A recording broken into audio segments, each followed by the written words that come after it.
আসসালামু আলাইকুম, কেমন আছেন সবাই? আলহামদুলিল্লাহ আমি ভালো আছি। আজকে আপনাদের মাঝে আমি শেয়ার করব ছোলার ডালের হালুয়া বা বরফির রেসিপি। তো এখানে আমি ফার্স্টেই ছোলার ডালটা ভালো করে সিদ্ধ করে নিয়েছি। এর মধ্যে আমি তেজপাতা, গরম মশলা, এলাচ দিয়ে ডালটা সিদ্ধ করে নিয়েছি এবং এরপর ব্লেন্ড করে নিয়েছি। তারপরে আমি কড়াইয়ে অনেকটা ঘি গরম করে এর মধ্যে মিশ্রণটা দিয়ে ভালোভাবে নাড়ছি। আপনারা চেষ্টা করবেন হালুয়া বলেন বা বরফি বলেন এটাতে ঘিয়ের পরিমাণটা একটু বেশি ব্যবহার করতে, তাতে স্মেলটাও ভালো আসে এবং খেতেও অনেক সুস্বাদু হয়।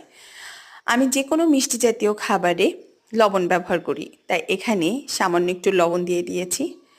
ভিডিওটা যেহেতু এডিটিং করা, যার কারণে একটু একটু দ্রুত করে দেওয়ার কারণে আমি চিনিটা কিন্তু বেশ খানিক নাড়ার পরে মিশাইছি, বাট ভিডিও এডিটিংয়ের কারণে মনে হচ্ছে খুবই দ্রুত। চিনিটা গলে গেলে পানি ছাড়বে, পানিটা শুকায় আসলে এখানে গুঁড়ো দুধ ব্যবহার করবেন। গুঁড়ো দুধটা ব্যবহার করলে এটা খেতে আরও বেশি টেস্টি হবে। গুঁড়ো দুধটা ব্যবহার করার পরে আমি আবার সামান্য একটু ঘি দিয়ে দিলাম। এই অবস্থায় যদি আপনি ছোলার ডালের হালুয়া হিসেবে খেতে চাইলে নামিয়ে নেবেন। আমি আরেকটু নেড়ে তারপরে নামিয়েছিলাম। এটা ঠান্ডা হয়ে গেলে বরফি হিসাবে কেটে